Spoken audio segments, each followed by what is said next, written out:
प्रिय विद्यार्थियों, आज हम महात्मा गांधी के द्वारा उनके द्वारा जो आर्थिक विचार प्रस्तुत किए गए थे उसकी चर्चा पिछले वीडियो लेक्चर्स में कर रहे हैं। उसी क्रम में हम उनके द्वारा औद्योगिकरण और यंत्रवाद इसका विरोध किस प्रकार किया गया है और इस संबंध में उन्होंने किस प्रकार के विचार प्रस्तुत किए हैं, उनकी मान्यता क्या है, दृष्टिकोण क्या है औद्योगिकरण और यंत्रवाद के प्रति, उसको हम जानने का प्रयास करते हैं। आइए सबसे पहले हम यंत्र के प्रति गांधी का क्या दृष्टिकोण है उसे समझते हैं।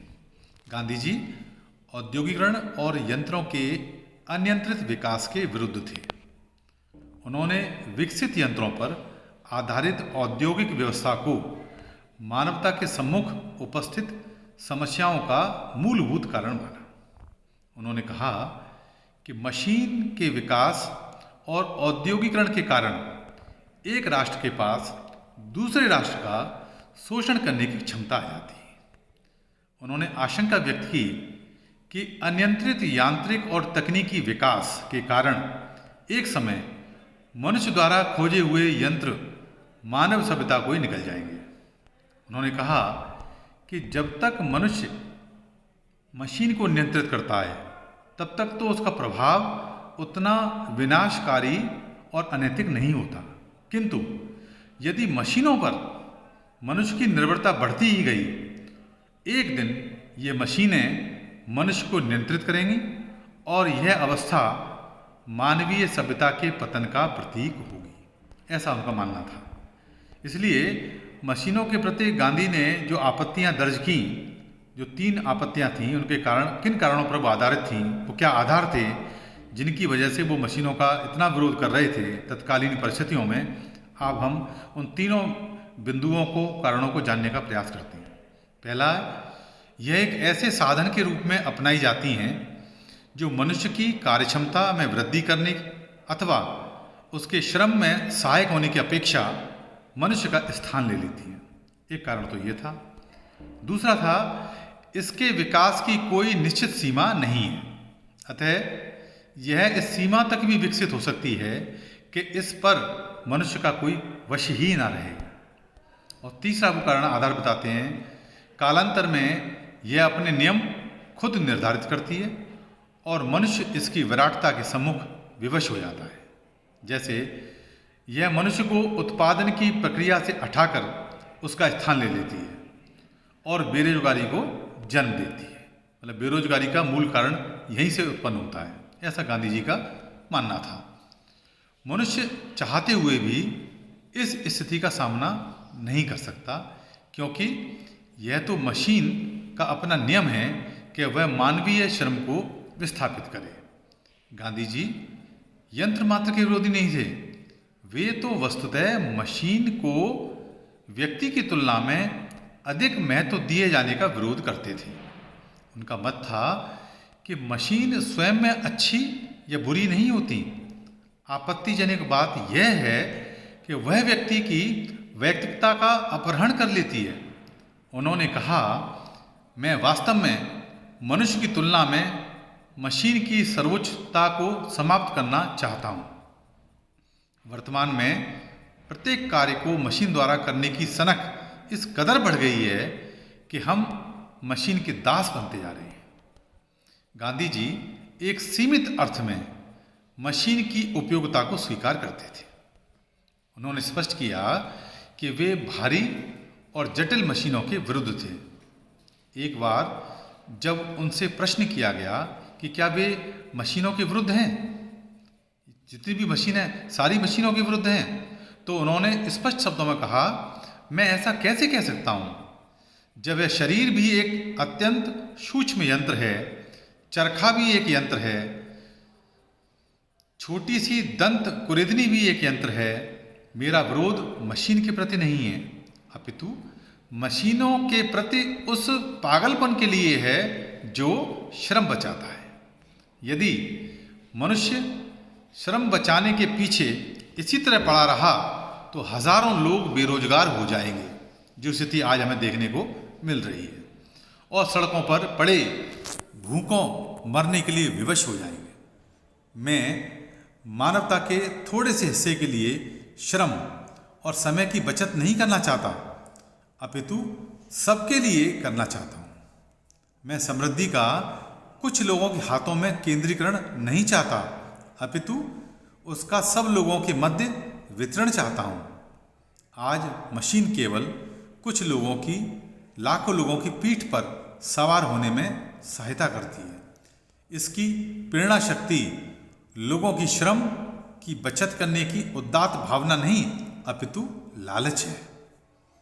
यंत्र के प्रति अपने दृष्टिकोण को स्पष्ट करते हुए उन्होंने आगे कहा कि यंत्रों के ऐसे उपयोग के वे समर्थक हैं जिससे सबका भला हो तथा जिसमें कुछ लोगों को अन्य लोगों का शोषण करने का अधिकार प्राप्त न हो। उन्होंने कहा, मैं गृह उद्योगों के काम में आने वाली मशीनों के सुधार का स्वागत करूंगा, किंतु विद्युत शक्ति से चलने वाली तकुए जारी करके हाथ से सूत काटने वालों को हटा देना तक मैं निर्दयता मानूंगा, जब तक कि इसके साथ ही करोड़ों किसानों को उनके घरों में ही व्यवसाय देने के लिए पर्याप्त व्यवस्था ना हो। उन्होंने स्पष्ट शब्दों में कहा कि यदि यंत्रों के विकास से भारत की गरीबी का अंत हो सके और लोगों में उनके उपयोग के कारण आलस्य की जो आदत है उत्पन्न ना हो, वे भारत में विकसित यंत्रों के उपयोग का विरोध बिल्कुल नहीं करेंगे। इस दृष्टि से उन्होंने भारत में एक ऐसे यंत्रों के विकास को आवश्यक माना जो भारतीय परिस्थितियों के अनुरूप हो। उन्होंने कहा कि भारत में ऐसे यंत्रों का उपयोग उचित होगा जिनके माध्यम से भारी उद्योग नहीं अपितु लघु कुटीर उद्योग, हथकरघा उद्योग ये संचालित किए जाएं, ताकि भारी पूंजी का विनियोग किए बिना ही, भारी पूंजी के इन्वेस्टमेंट किए बिना ही देश में रोजगार के व्यापक अवसर उपलब्ध हो सकें और लोगों की गरीबी दूर हो सके। धर्म के प्रति गांधी जी के दृष्टिकोण का सार यह है कि उनका उद्देश्य, जो मुख्य उद्देश्य रहा है, यंत्रों का विरोध नहीं अपितु मानव कल्याण का सुनिश्चित करना है। अतः वे किसी स्थान की परिस्थितिजन्य आवश्यकताओं के अनुरूप यंत्रीकरण का समर्थन तो कर सकते हैं, किंतु अनियंत्रित यांत्रिक विकास को सैद्धांतिक सम्मति या सहमति अप्रूवल नहीं दे सकते, क्योंकि इससे मनुष्य की तुलना में यंत्र के महत्व की प्रतिष्ठा होगी और वह शोषण और दमन का उपकरण बन जाएगा। अब हम गांधी जी ने औद्योगिकरण का विरोध क्यों किया उसकी चर्चा करेंगे। गांधी जी ने पश्चिमी देशों के अंधानुकरण में भारत के औद्योगिकरण के विरुद्ध गंभीर चेतावनी दी। उन्होंने कहा कि औद्योगिकरण ही विश्व में विद्यमान तनावों, संघर्षों और युद्धों की आवश्यकता का मुख्य कारण है। पूरी दुनिया में जो तनाव, संघर्ष, युद्ध जो बने हुए हैं या इनकी आशंकाएं जो बनी हुई हैं, इसके पीछे कहीं ना कहीं ये औद्योगिकरण उत्तरदायी है। गांधी जी मूलतः औद्योगिक क्षमता के विरुद्ध थे और यह स्वीकार करते थे कि औद्योगिकरण ने पश्चिमी राष्ट्रों का कोई हित नहीं किया है। उन्होंने विश्वास दिलाया कि औद्योगिकृत देशों में बेरोजगारी और आय की असमानताएं आदि संकट उत्पन्न होने लगे हैं। साथ ही औद्योगिकरण के कारण इन राष्ट्रों का नैतिक पतन भी हुआ है, क्योंकि ये आत्मनिर्भर होने की अपेक्षा दूसरे राष्ट्रों पर अधिक से अधिक निर्भर होते गए हैं। उन्होंने इस विडंबना की ओर ध्यान आकृष्ट किया है कि औद्योगिकरण के कारण ही ब्रिटेन उपनिवेशों पर निर्भर हो गया है, क्योंकि उसे अपनी अर्थव्यवस्था को चलाने के लिए अनिवार्य रूप से विदेशी बाजार की आवश्यकता महसूस होती है। उन्होंने शंका व्यक्त की कि औद्योगिकरण अन्य देशों के प्रतिस्पर्धा के कारण तथा शनै शनै उन उपनिवेशों में भी औद्योगिक विकास हो जाने से जिनमें कि ब्रिटिश मिलों द्वारा किए गए उत्पादन के लिए बाजार उपलब्ध हो जाते थे, ब्रिटिश उत्पादनों के लिए ही बाजार उपलब्ध नहीं होगा और ब्रिटिश अर्थव्यवस्था का भविष्य अंधकार में हो जाएगा। गांधी जी ने कहा कि औद्योगिकरण के कारण इन पश्चिमी राष्ट्रों का अनिवार्य नैतिक पतन हो रहा है, क्योंकि इसे अपनी अर्थव्यवस्था को बनाए रखने के लिए अन्य राष्ट्रों का शोषण करना पड़ रहा है। भारत के लिए विशेष रूप से उन्होंने औद्योगिकरण के मार्ग को अव्यवहारिक और अनुचित माना। उन्होंने कहा कि सबसे पहले तो भारत जैसे विशाल देश में औद्योगिकरण के माध्यम से आर्थिक विकास के लिए विपुल मात्रा में पूंजी और संसाधन की आवश्यकता होगी। पहली बात तो यह, जो भारत में उपलब्ध नहीं है। इस कारण औद्योगिकरण के नाम पर भारत आत्मनिर्भरता का मार्ग छोड़कर विदेशी निर्भरता के बोझ के तले दब जाएगा। दूसरी ओर अंधाधुंध औद्योगिकरण से भारतीय जीवन का ग्राम आधारित स्वरूप ही नष्ट हो जाएगा और बेरोजगारी, क्षेत्रीय असंतुलन, गांव और शहरों के मध्य विरोध जैसी अनेक अन्य समस्याएं भी उत्पन्न होंगी। उन्होंने स्पष्ट किया कि यदि औद्योगिकरण पश्चिमी राष्ट्रों के लिए अनुकूल भी रहा हो तो भी भारत के लिए बिल्कुल भी अनुकूल नहीं है। उन्होंने तर्क दिया कि यदि भारत का पूर्णतः औद्योगिकरण किया जाना संभव भी हो तो यह अनुचित होगा, क्योंकि इस प्रकार भारत को विश्व के अन्य राष्ट्रों का शोषण करने की क्षमता प्राप्त हो जाएगी और ऐसा करने की लालसा भी उत्पन्न हो जाएगी। उन्होंने कहा, ईश्वर भारत को पश्चिमी पद्धति के औद्योगिक युग में प्रवेश करने और यंत्रमय होने से बचाए। आज एक छोटे से देश इंग्लैंड के आर्थिक साम्राज्यवाद ने सारे संसार को गुलामी की जंजीरों में बांध रखा है।